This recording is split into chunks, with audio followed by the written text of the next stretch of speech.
What up, y'all? St. Pete. How you feeling today? So, I got the idea to do this video yesterday.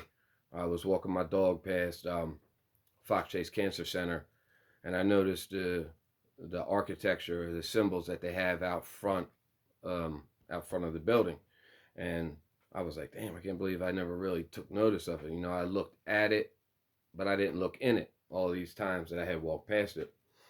But I noticed that they had canted squares on as their symbols, which is basically a square put on its its corner. And they have the symbol. They have three of them sitting like that, and I was like, damn, that's crazy, because you can see an example of a canted square is the Bank of America symbol is a canted square.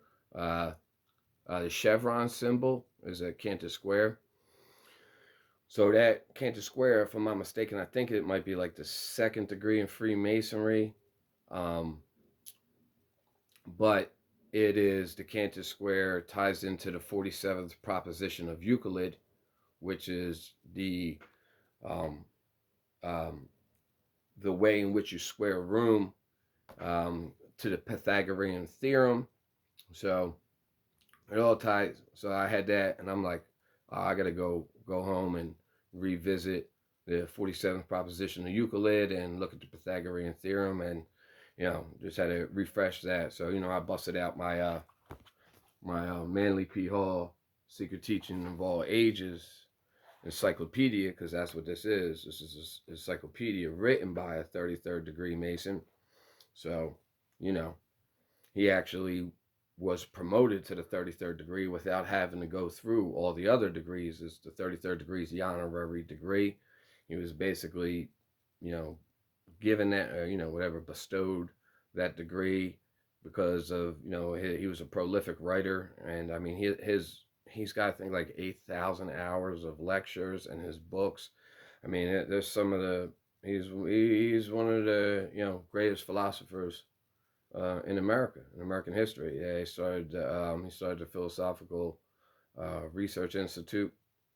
I think that's the name of it. But the point is Secret Teaching of All Ages. You got to get the hardback cover though, because the soft cover has parts of it missing. So I was looking that up, researching that, and I came across this, which really got my attention. And I said, oh shit, that's a good idea. I could build on this. So I'm going to talk about music and, its influence on there. And this is, so I'm going to read this a little bit and we'll talk about it. So the therapeutic music of Pythagoras is described by Ambletius thus: and there are certain melodies devised as remedies against the passions of the soul, and also against despondency and lamentation, which Pythagoras invented as things that afford the greatest assistance in these maladies. And again, he employed other melodies against rage and anger, and against every aberration of the soul. There is also another kind of modulation invented as a remedy against desires. He didn't invent none of that shit. You know what I mean? Pythagoras more than likely went to Kemet, and he was initiated into the mysteries, and he learned that stuff.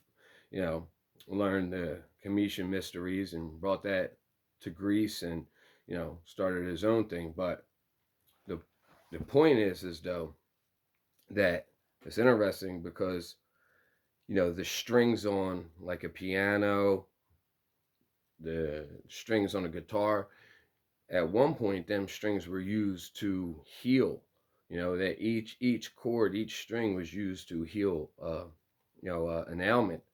And it's interesting to know too, like the way that these old churches in the old world,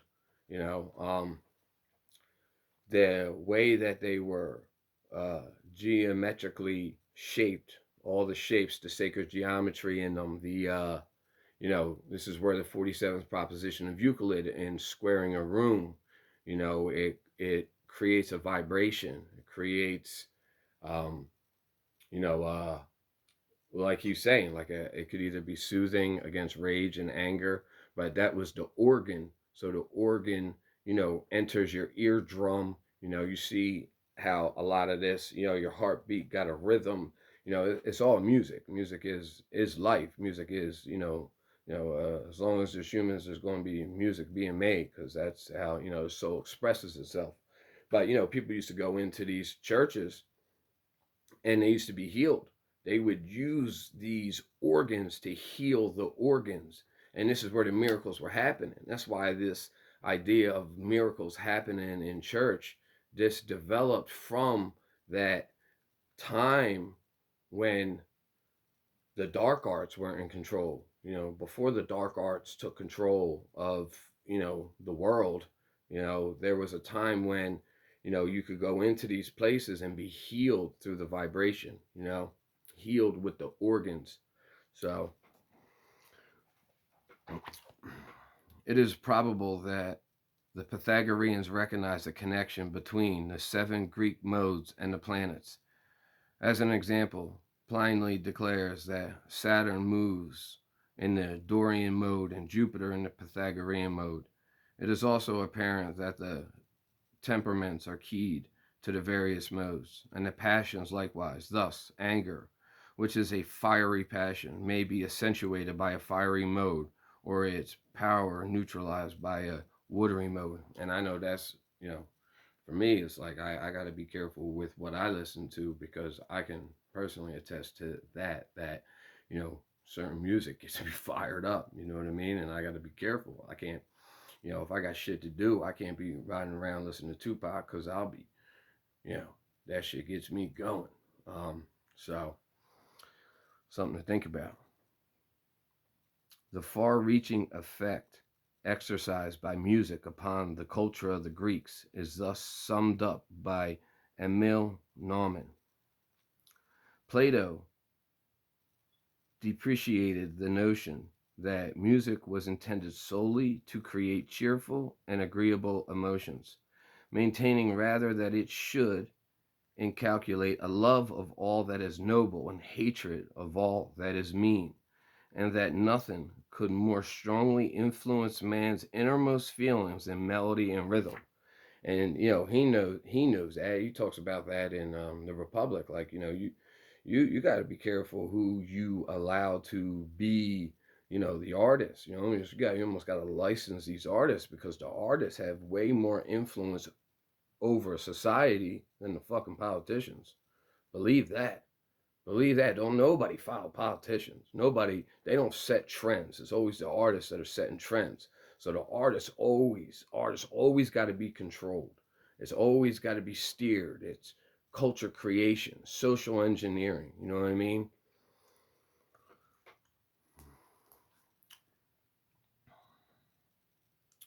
So nothing could more strongly influence man's innermost feelings than melody and rhythm. Firmly convinced of this, he agreed with Damon of Athens, the musical instructor of Socrates, that the introduction of a new and presumably enervating scale would endanger the future of a whole nation, and that it was not possible to alter a key without shaking the very foundation of the state. Plato affirmed that music, which ennobled the mind, was of a far higher kind than that which merely appealed to the senses, and he strongly insisted that it was the paramount duty of the legislature to suppress all music of an effeminate and lascivious character, and to encourage only that which was pure and dignified.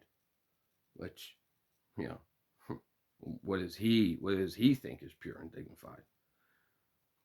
Because we know that's where, he developed the idea of cybernetics. Cybernetics is the ability to control people, That's what Plato's cave is all about. Plato's cave, the shadows on the cave, people are being controlled by the shadows, their shadows, and it's pretty deep, and in that allegory, trying to tell them like, these are just shadows on the wall. Nah. And that's people still doing that today. They still trying to argue with the shadows on the wall, that's like what consciousness is. It's like it could be looked at like a movie theater. Like you go to the movie theater, and the movie theater is life playing out, and that's the screen in front of you, and you sitting there and you yelling at the screen. You're like, oh, fuck them, and yelling at the screen, throwing shit at the screen, and you're yelling at the screen, trying to get change. But see, you're only dealing with effects when you're yelling at the screen. See, what you really have to do is get up out of the chair and go into the projection room and change the reel. You got to change it. You got to get to the causal factors. You're never going to change anything by yelling at the screen, yelling at the effects, yelling at the things that already happened. That's the effects. And that's what this metaphysics is all about, is getting to causal factors. We're trying to get to what caused the effects. Like I said, most people is dwelling in effects, and they're trying to change things dealing with effects. And it's never going to happen. You're going to have to get up out of that chair, stop yelling at the screen, go into the projection room, and cause new effects. All right.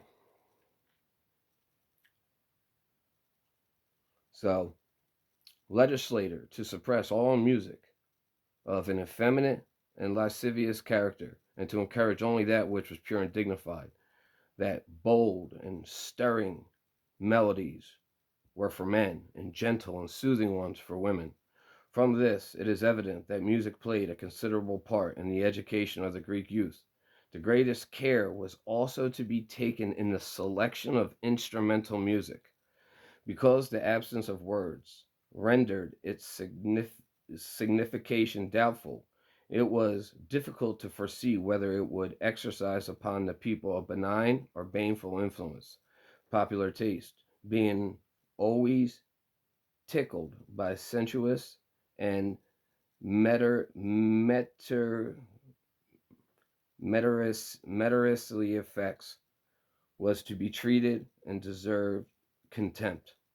You can see the history from music. Even today, martial music is used with telling effect in times of war, and religious music, while no longer developed in accordance with the ancient theory, still profoundly influences the emotions of the laity. Wow, that's crazy, right? So,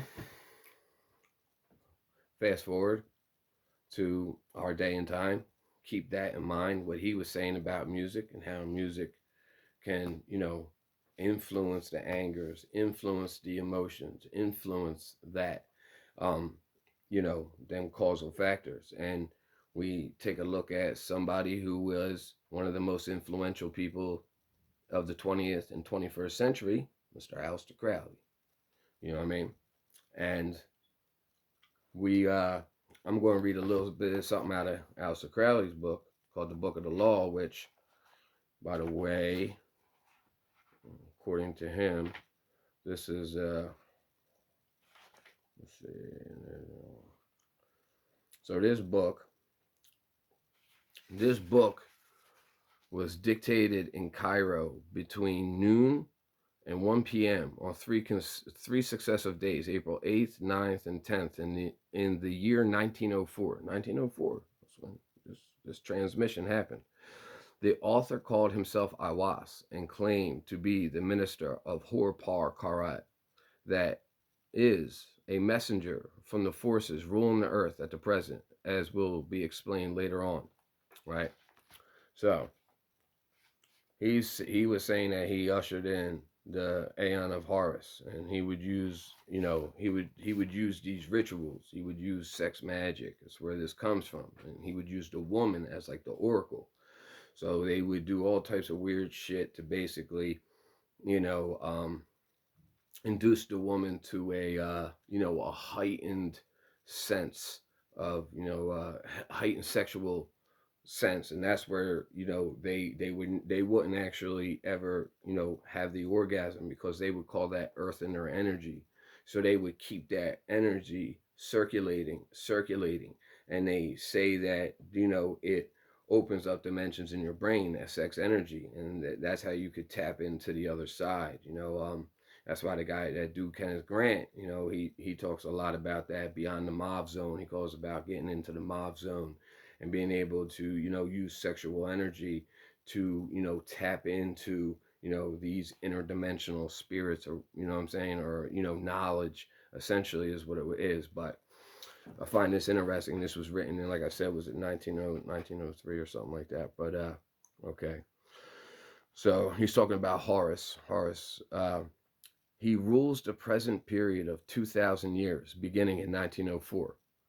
Everywhere his government is taking root. Observe for yourselves the decay of the sense of sin, the growth of innocence and irresponsibility, the strange modifications of the reproductive instinct with a tendency to become bisexual or epicene, the childlike confidence in progress combined with nightmare fear of catastrophe, against which we are yet half unwilling to take precautions.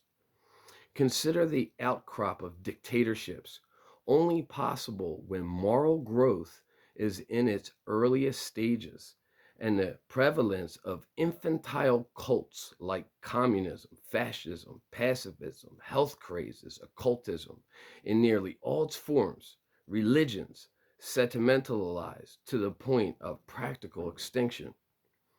Consider the popularity of the cinemas, the wireless in 1904, the football pools and guessing competitions, all devices for soothing fractious infants, no seed of purpose in them, nihilists. Consider sport, the babyish enthusiasms and rages which it excites, whole nations disturbed by disputes between boys. Consider war, the atrocities which occur daily and leave us unmoved and hardly worried. We are children. How this new Aeon of Horus will develop, how the child will grow up, these are for us to determine. Growing up ourselves in the way of the law of Thelema under the enlightened guidance of the Master Therion. So, very interesting that, he does say some good shit, even though he was a fucking diabolical, person. He wasn't, you know, not somebody you should follow his ways, but, time to time he would say some good shit. So, Crowley was military intelligence, MI5. He was, for Queen, yeah. Queen, he was military intelligence. He called himself the Beast 666. He was the first rock star. He was the first rock star to freak people out. He would have these massive orgies, right? He, like the rock stars do today, drugs, sex, rock and roll. Crowley was getting high, you know what I mean? He did heroin. He was, drugs, sex. He brought in. He was doing these sex rituals, which they call like the Vago Vasa, where they were, basically where they were, messing with children, and they were using that to tap in. This is how sick they were. You know what I'm saying? That all that messing with the children. I don't know if I can say that word on here. They might pull down the video, but you know what I'm saying? The P word. All that comes from him. He was the one.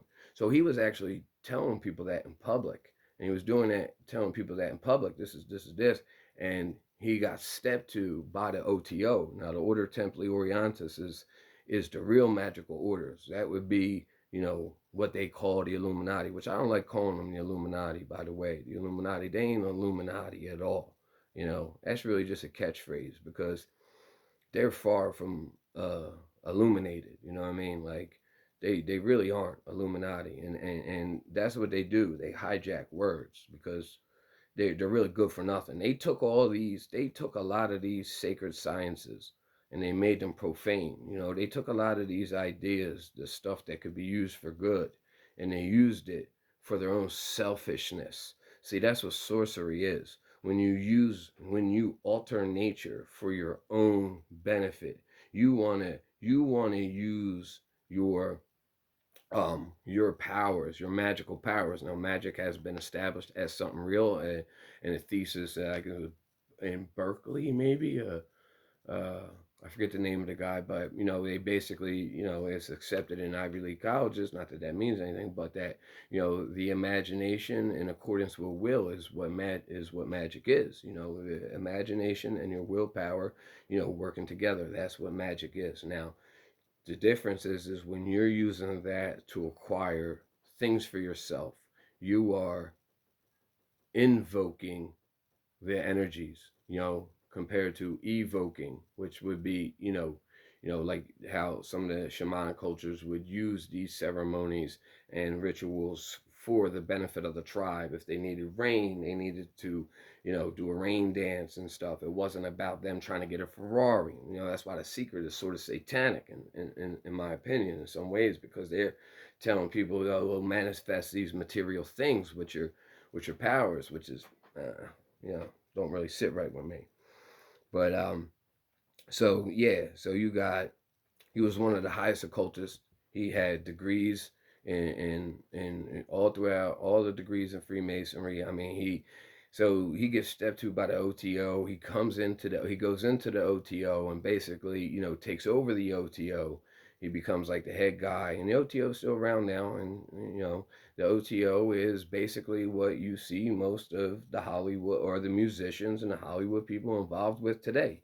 You got uh Crowley was Barbara Bush was his daughter. Yeah, it's crazy. Go look at it. Look at Barbara Bush and then look at Crowley, right?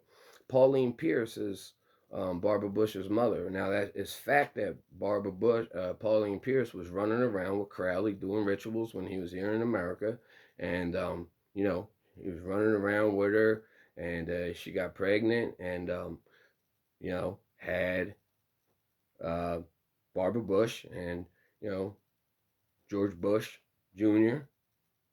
is the grandson of Aleister Crowley, and that's how that works through Pauline Pierce, and which comes from the Pierce bloodline, which was the ones that tried to, I think it was King James. King James, they tried the gunpowder plot where they try to blow up King James, and they use Guy Fawkes as the fall guy, the fox mask that you see people wearing in V for Vendetta. That's the fall guy mask, But yeah, that's a bloodline that they come from. And so, yeah, we had a president that was the grandson of Aleister Crowley. I mean, everything's great. Um, so, uh, so yeah, so now we got um, a lot of these artists, members of the OTO, and just worship Crowley. Quiet as kept. I mean, you could look at everyone from the Rolling Stones to the Beatles. The Beatles have Aleister Crowley on their cover, Sergeant Pepper's. They say, and they said some shit, because I'm not really into all that music. I'm not into the Ozzy Osbournes, Rolling Stones. That's the British invasion. That was the second wave. That's how they retook America. You know what I mean? Like I hear people talk about, oh yeah, it's this war on the family. Like they acting like this shit is something new. Like this shit just started happening. You know what I mean? Nah, this shit been going on. This shit been going on. It's been going on since they brought the Beatles over here. Okay, they brought the Beatles over here, and they made this seem like all the Americans were just waiting for them at the plane when they got off the plane, and all the Americans were like, oh yeah, the Beatles, you know what I'm saying? Nah, that was all Hollywood, bro. And, Americans were like, yeah, we know who they are, but you know what I'm saying? Like, fuck them Brits. And I'm not trying to throw shade on the Brits in England, but you know how it is. You know what I'm saying? Like, it is what it is. But yeah, they invaded. So Aleister Crowley was part of this British invasion. A lot of people leave him out of the British invasion, and they just talk about the Beatles and all them other all that other rock and roll shit that came out, and all that weird music, all that crazy white people music that I never really got down with, But I find it very interesting, Um, so yeah, Ozzy Osbourne, he got a song called Mr. Crowley. You know what I mean? Uh, uh, so he introduces this drug, sex, and rock and roll. Jimmy Page lived in Aleister Crowley's house on Loch Ness. Like he wanted that house because that was Crowley's house. Rolling Stones honor Crowley. David Bowie, they're Crowleyites. I said Led Zeppelin.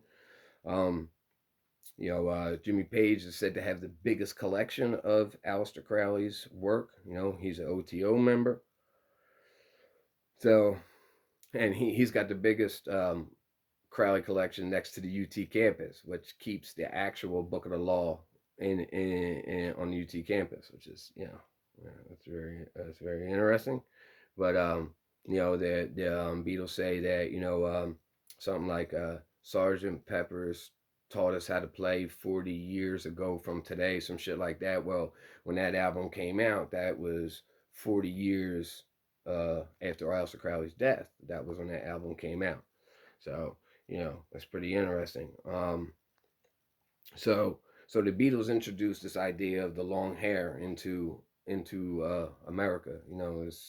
This mop top, this terrible haircut or lack of haircut that they brought over here, and that long hair, which at that time in America was like, it wasn't really something that people did. They were real rigid then. Not to say that was great, and not to say I got anything against long hair. You know what I'm saying? I used to have long hair. But the point is, it drove a wedge. See, they take good ideas. They take things that aren't necessary. They take things that aren't bad, and they use them for their own agendas. That's the problem. It's not the actual thing. Like, it's nothing wrong with long hair, but at that time, that drove a wedge between the parents and the children, and then children then breaking off from the parents ran right into the arms of the state, ran right into the arms of the state-sponsored Grateful Dead type drug culture. Okay, they introduced that drug culture, and they got all these people who are good people, who didn't want to wait until they were retired to start enjoying life. Like people, I'm gonna wait till I'm retired and I have my retirement money, and I'm gonna enjoy life. And most of the time, you fucking die as soon as you retire. I keep pushing up that. So, you have people that just wanted to experience that in the now, in the present, right? So they, capitalized on that by having these I think you call them dead lots and stuff. These Grateful Dead tours, these tours that started. Now these are the tours that the Beatles had. They got a movie on it, but basically that was like I guess it was Timothy Leary. He was like the CIA plug, bringing the acid in. Now, great book. If you really want to get into this subject, my man right here, David McCallum, which is weird scenes inside the canyon, Laurel Canyon, covert ops in the dark heart of the hippie dream. This is a good dude too, man. He a regular dude, construction guy, regular dude, but he did his work, and he really uncovered how in Laurel Canyon, where all these people came from, all these artists at that time all had military intelligence connections. All of them. Jim Morrison's dad was on fucking, the submarine that got attacked, I think, by, I think it was with the Gulf of Tonkin. Remember, the Gulf of Tonkin is declassified as all lies, and we sent a generation to die behind the Gulf of Tonkin, right? Well, that was Jim Morrison's dad, all right?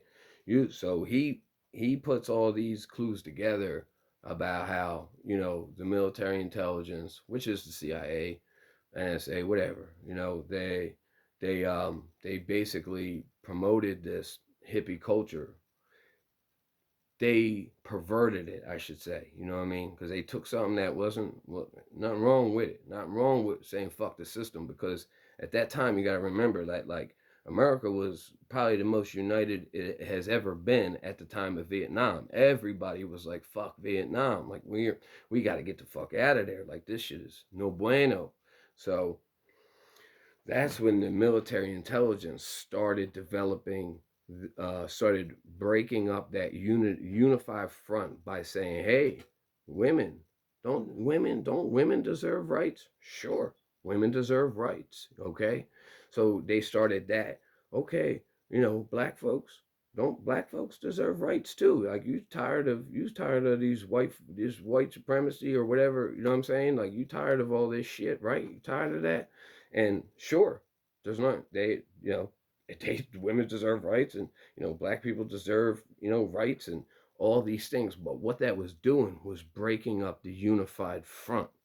See, keep that in mind. That's what they do. They pervert everything. Like they pervert like the idea of the Illuminati, the illuminated ones. They pervert that. Just like, now, fake news. So you got Goofy Trump talk about fake news. And well, that's that's not new to me.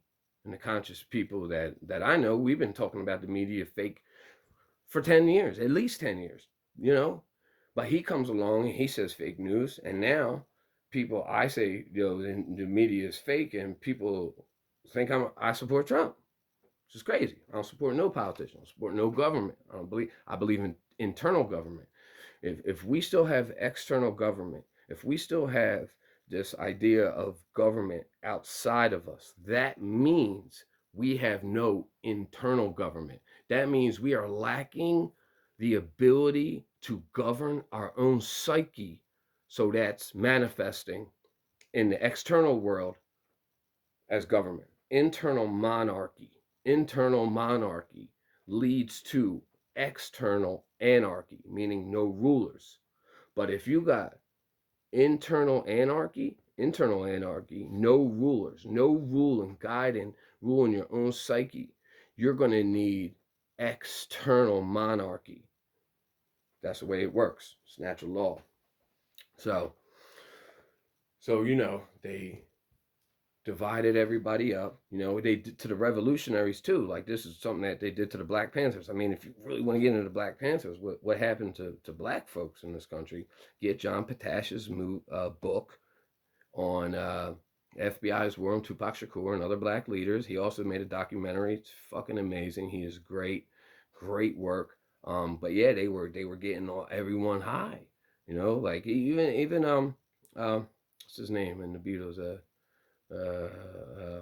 Can't think of his name. The one that they killed, I want to say John Legend. Fuck is his name? Anyway, you know who I'm talking about. The dude who got killed. Well, the first times they started getting high and stuff, like that was forced onto them. Like, they didn't even know. Like, they put the acid in their drink and they're like, oh, what's up with this? And then like his last album, God, I can't think of John Lennon, right? He his last album was pretty much rewritten because he was talking about like they was just pumping heroin into his toe, and like they pretty much rewrote his whole album. And then he made the documentary John Lennon versus U.S. government, pretty awesome. And it's like these are like the Pied Pipers. It's like they don't really know what they're doing. It's like a lot of people involved in secret societies, a lot of Masons. They don't really know what they're involved in. You know what I'm saying? And in most cases, it's just they really ain't involved in shit. You know what I mean? But they these are like the Pied Pipers. These are like the Chicken Littles, right? These are the people that that like Chicken Little, convincing everybody that the sky's falling, and then when the rational rooster comes along and he's like, yo son, like ain't no sky ain't falling and shit, and then they demonize him, the one that comes along and starts being like, nah, he got it fucked up. Chicken Little is like, nah, and then he eventually gets all the chickens to run out of the coop right into the fox's mouth. And the fox set it up the whole time. And you could watch that Chicken Little thing and keep that in mind, because they initially they wanted the book that Foxy Loxy was reading in that thing to be Mein Kampf, but they turned it to psychology, and that's what makes them occultists. And what makes them occultists is they have advanced knowledge of psychology, right? So this advanced knowledge of psychology knows that we have genetic memory, and this genetic memory, is us, seeking a tribe. Like, we want to find our tribe, and that's what like the Grateful Dead tours were like people finding a tribe, like-minded people, and but it's a pseudo tribe. It's a culture. And remember, culture is created in boardrooms. Culture, I really shouldn't use that word when I'm saying culture, because if you think about what a culture is like, is something that's grown. You know what I mean? I guess you could say organically grown, culture. But what I'm saying is that these advanced psychologists know, these occultists, like I said, just means advanced psychologists. They know that if they know that we have in our genetic memory this yearning to be part of the tribe, because at one time in our past, being ostracized from the tribe was a death sentence. You were a done deal if you got ostracized from the tribe. So that was a death sentence. So, you know, to be, ostracized, they capitalize on that. And that's why this group think really takes hold, because people don't want to be sigmas. They don't want to be sigma males where they're like, oh, fuck this group shit. But at the same time, with a sigma, it's like, look, if you're a righteous ruler and you're a righteous leader, I got no problem getting behind you and rocking out with you. But the moment I find out that you're corrupt, yo, you got to go, And so people, they really capitalize on this. They got us stuck on this us versus them, which they start back in high school with this school versus this school. It's us versus them, team this, team that. Everything is team shit. You know what I mean? It's not about the truth. You know what I'm saying? Like, fuck serving humans.